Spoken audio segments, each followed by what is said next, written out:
রাজধানীর মেট্রো রেলের নিচে এই তো কয়েকদিন আগেই ছিল কৃষ্ণচূড়া, রাধাচূড়া সহ অন্যান্য ফুলের বাগান বিলাস। তবে কে বা কারা সেই সৌন্দর্য নষ্ট করে ফুল গাছ কেটে বসিয়েছেন দানব আকৃতির অসংখ্য বিলবোর্ড।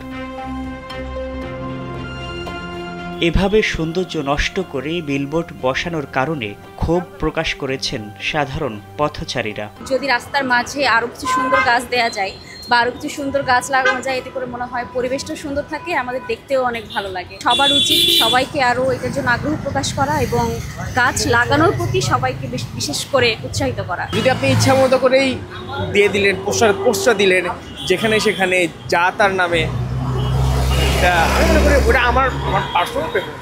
বিলবোর্ড তো অবশ্যই যান্ত্রিক, ফুল তো আসলে সৌন্দর্য লাগে। আমরা যাতায়াতের পথে ফুলগুলো দেখলে আমাদেরও ভালো লাগে।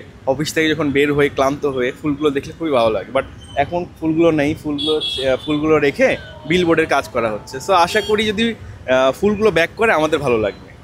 কেউ কেউ বলছেন এভাবে সৌন্দর্য নষ্ট করে বিলবোর্ড বসানোর কারণে সড়কের গাড়ি চালাতে চালকদের বিঘ্ন ঘটতে পারে। বিলবোর্ড দিলে আমাদের আরও চোখে ক্ষতি হয়, মানুষ চলাচলে বা গাড়ি চলাচলে বিঘ্ন ঘটতে পারে।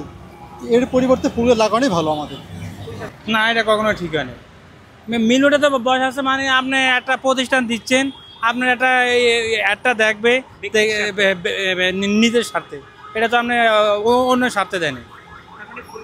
ফুল গাছটি ভালো হচ্ছে, এখন তো একটা পরিবেশটা খারাপ দেখা যাচ্ছে। আমি মনে করি যে ফুল গাছ লাগালে বেটার। তবে এ বিষয়ে মেট্রো কর্তৃপক্ষ জানিয়েছেন তারা শুধু উপরের অংশের দায়িত্বে রয়েছেন, নিচের অংশ সিটি কর্পোরেশনের আওতায়। আমরা চাইলেও কিছু করতে পারবো না, কিন্তু এখানে এই জায়গার মালিক আমরা না, আমরা শুধু স্টেশনের উপরের মালিক, নিচের মালিক আমরা না।